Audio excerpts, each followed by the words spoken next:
Hey guys, welcome back to my channel. Welcome back, welcome back, welcome back. I hope that you are having a blessed and prosperous day. Forgive my voice, I am a little bit under the weather, but I had to jump on here and help my people out. But before we get started, I need you to go ahead and thumbs up this video, like, comment, and subscribe to the best channel on YouTube. Of course, you know, everybody thinks their channel is the best. And of course, you know, I think mine is the best too. But so we're going to go ahead and get it popping. So I think this is a very important topic. And excuse me if I'm looking off to the left because I have notes over here because I'm really trying to help you. And I hope this video is not too long, but I want to help my people.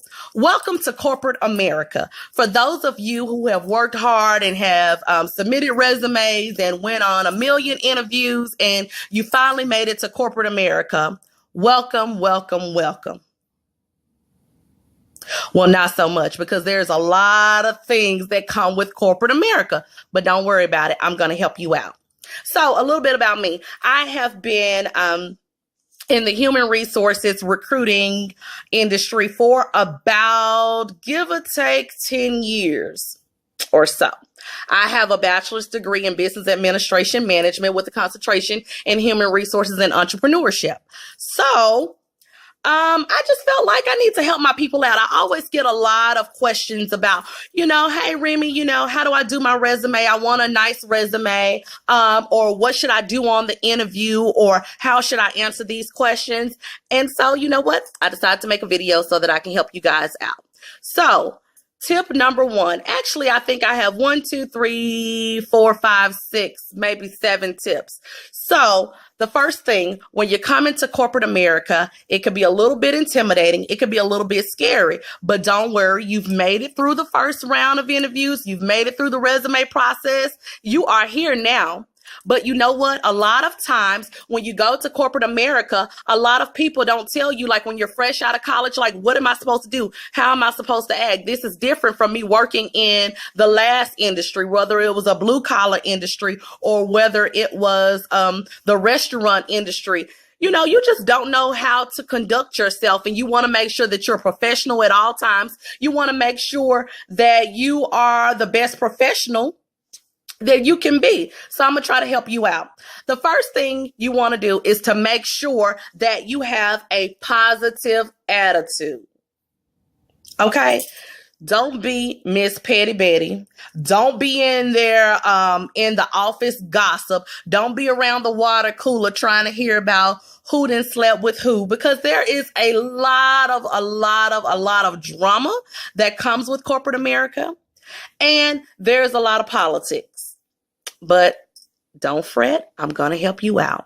So you're new to corporate America. You want to definitely make sure that you have a positive attitude. Make sure that you're speaking to everybody, that you're nice and friendly, because those people who you speak to on a daily basis, they're going to be the ones that help you when you need some help with a project. They're going to be the ones that come to have your back when things go down. So you just want to kind of be like a friendly person and stay out of mess.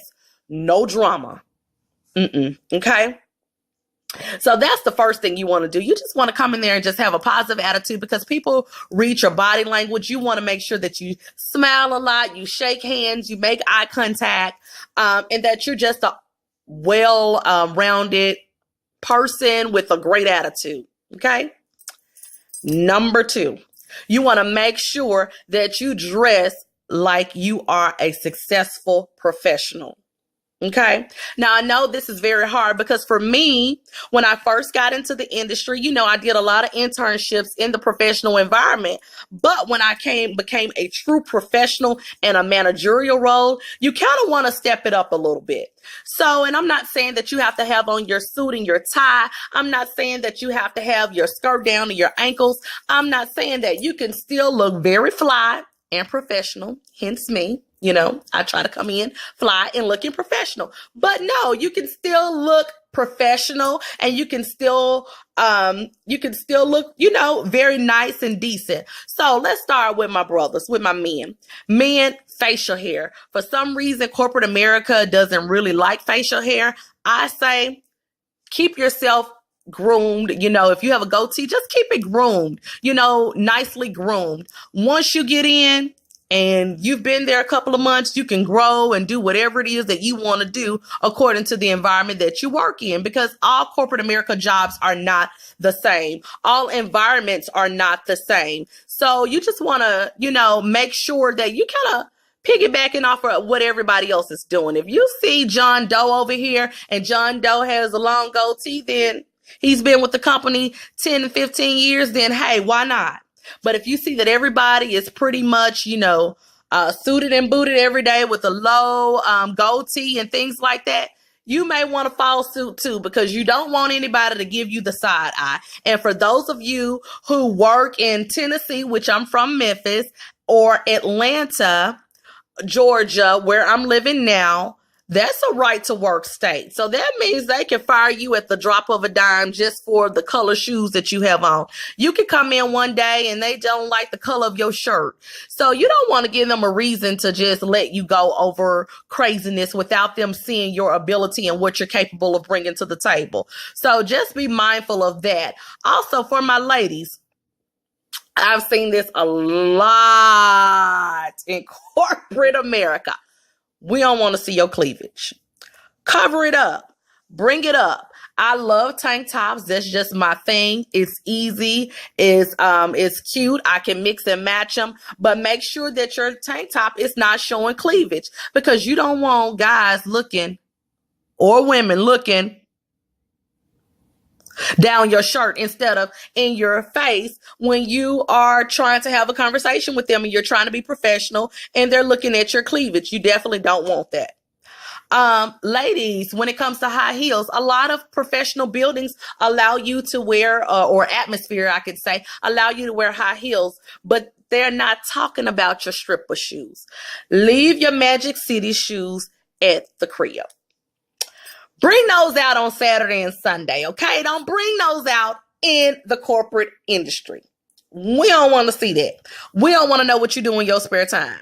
So make sure that you just have a decent amount of, like a nice inch heel. You want to make sure that, your skirts is not too short. If you got to question if you should wear it to work or not, then maybe you shouldn't wear it. If you got to go back in the day, like how they used to do at school, when you have to put your hand down and you have to measure your fingertip to see if your dress is longer than your fingertip, then you might have to do that in order for you to just be respected. Because the last thing you want to do is come in there. You've worked hard. You went through several interviews. You've went through building up your resume. You have made it to where you are trying to go, and nobody takes you seriously because of the way you're dressed. That's what we don't want to do. So we want to make sure that we dress and look the part. And you don't have to spend a lot of money to look good. Go to thrift stores. Your girl is a thrifter. Tip number 3. Leave your outside talk and slang at home. Now, I'm talking to y'all because I'm trying to keep it real, and I'm just trying to be raw and relatable to you guys so that you can get an understanding, because didn't nobody tell me anything. I had to find out on my own. But I was fortunate enough to have had internships at an early age, but everybody may not have that opportunity to have internships. And you still want to know, because each corporate environment is different, so you want to make sure that you got your stuff together. Leave the street talk and the slang. Leave it at home. Don't even try to bring it in there. So that means sometimes you have to talk like this, and sometimes you have to speak proper English, because sometimes they will look at us and say, hey, this person is quote unquote ghetto, whatever that means, but you know what that means, or this person is very unprofessional, or this person is country because of their the way that they talk, their dialect and things like that. So you just want to be conscious of your verbiage and how you're speaking. You want to leave all of the slang, because I am from the South and I say y'all all the time and I try not to. You know what I mean? I say all of that sometimes, but you have to leave all of that out the door. And you got to just have your professional talk on. And you have to have your professional voice. So the same voice when you're kicking it with your friends and stuff, you can't be talking like that at work. So I'm going to need for you to put on your professionalism, put on your professional voice and go out there and make it count. So that's the third tip. Tip number 4, ask questions. You will never, ever, ever learn your true role if you don't ask questions. Don't be afraid to ask questions. The only stupid question and crazy question is the ones that you don't ask. Now, I will say what's more frustrating is when you ask questions and somebody gives you the answer and you don't write it down. Be that person that has a notepad with them every time they go into a meeting, every time they're in a conference. Be that person to write down the notes. Because you want to look the part, look like a professional, act like a professional. So you want to make sure that you write notes, because nothing is more frustrating than somebody telling you, hey, this is how you do this process, and this is how you do this. And you turn right back around in the next hour or the next day and you ask the same question. Ain't nobody got time for that. Take notes. Now, if they happen to miss a step or something like that, then yeah, I'm sure they wouldn't mind you asking questions, but you definitely want to take notes. Do not sit there when they're training you and they're spending all this time and energy on getting you up to speed and you don't take notes. That is so frustrating. So please, please, please take notes.